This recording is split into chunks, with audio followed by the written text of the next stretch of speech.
रस्ते अपघातग्रस्तांना उपचारासाठी 1.5 लाखांची तातडीची आर्थिक मदत मिळण्याचा मार्ग अखेर अधिकृतपणे मोकळा झाला। त्यामुळे डॉक्टर सूर्यप्रकाश कोठे यांच्या मागणीला यश प्राप्त झाले आहे।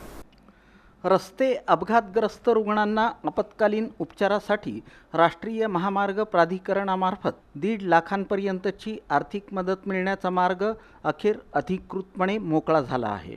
जिल्हा शल्यचिकित्सकांनी या संदर्भातील अधिकृत आदेश जारी केल्यानं अपघातग्रस्तांना वेळेत उपचार मिळण्यासाठी मोठा दिलासा मिळणार आहे।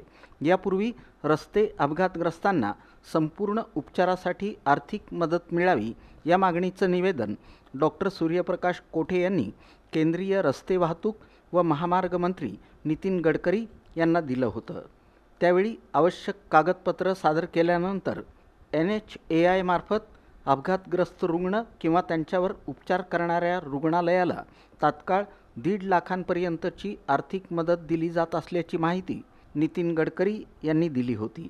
मात्र त्यावेळी या योजनेसंदर्भातील अधिकृत शासकीय आदेश उपलब्ध नसल्यामुळे ही माहिती नागरिकांपर्यंत प्रभावीपणे पोहोचवता येत नव्हती।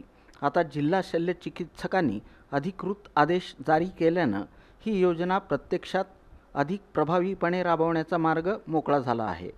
राज्य IMAचे अध्यक्ष डॉक्टर संतोष कुलकर्णी आणि डॉक्टर सूर्यप्रकाश कोठे यांच्या सातत्यपूर्ण पाठपुराव्यामुळे हा आदेश जारी करण्यात आला आहे।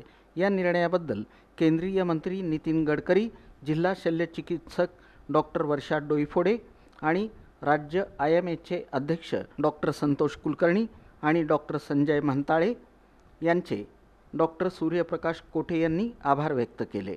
या जीवनरक्षक योजनेचा लाभ प्रत्येक पात्र रस्ते अपघातग्रस्तापर्यंत पोहोचवावा यासाठी नागरिकांनी ही माहिती जास्तीत जास्त लोकांपर्यंत पोहोचवावी असं आवाहन डॉक्टर सूर्यप्रकाश कोठे यांनी केलं।